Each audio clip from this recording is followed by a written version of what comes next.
During our time in Polson, Montana, a total of 58 groups of 6 people donated more than 11,000 hours of service. That's a huge number to wrap your head around when you think about it. When we were up in camp, we met our residents on the second day of camp at 8 o'clock in the morning. They weren't exactly happy to see us because we had woken them up early. Most of them had probably much rather prefer to sleep in. But they welcomed us anyways, even though we didn't know each other. In our groups, we were not paired with the people in our youth groups, but rather with people from states like Michigan and Wisconsin and Indiana and Florida and Maine. We had no idea who these people were. On my group's first day, we didn't even cut a board. The only thing that we came up with in our first day was a rough drawing on a piece of scratch paper, a bubblegum wrapper. I honestly thought it was going to be a disaster. I'm not much of a pessimist, but I thought this was going to be impossible. But by the end of our 6 days, we had created a deck that could hold 6 people, 5 steps, 2 railings, and it didn't fall over when we kicked it.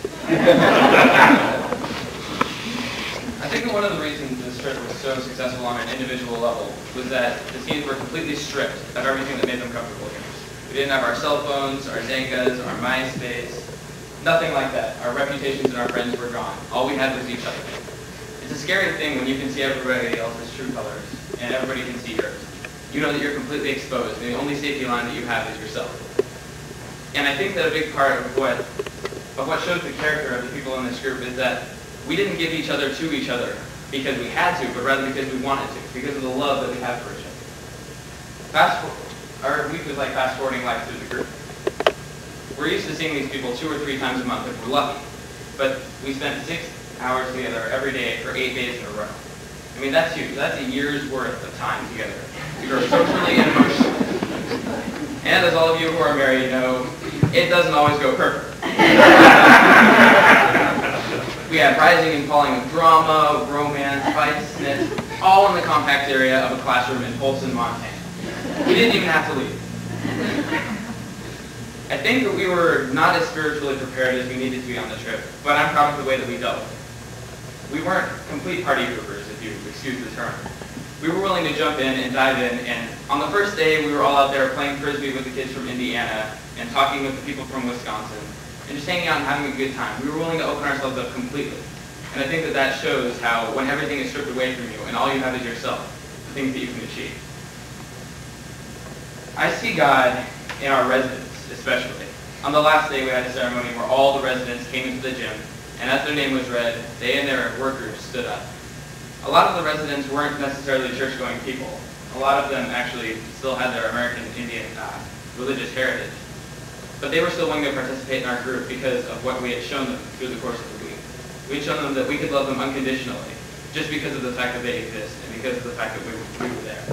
And that was just an absolutely incredible experience. Our resident cried, brought her dog and cried, because we had formed such a tight bond over all the time that we had spent together. I left the trip with 6 best friends who I have been in correspondence with ever since, the people that I worked on the deck with. It's an incredible experience. You don't understand it until you do it, how you can get so close to so many people in such a short period of time. In our gospel reading today, the last line is, "The first will be last, and the last will be first." Now, you may not realize it, but everybody in this room right here, we are the first. You may look at Bill Gates and Donald Trump and think, wow, I don't have as much as they do.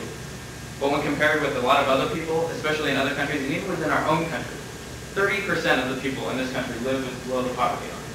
That's a huge statistic. Our job as the first is to go and help the last. And I'm so grateful for the opportunity that we had to go and do that. I know that this group has so much love for each other. Every single team loves every other team. Going out there and playing Frisbee on the first day with each other. Sitting in a boat, freezing cold, with a 25-mile-an-hour upstreamer in the middle of a river in Montana, huddled together so that we stay warm and don't be hypothermic. And being able to laugh about it to each other. That is love. Amen.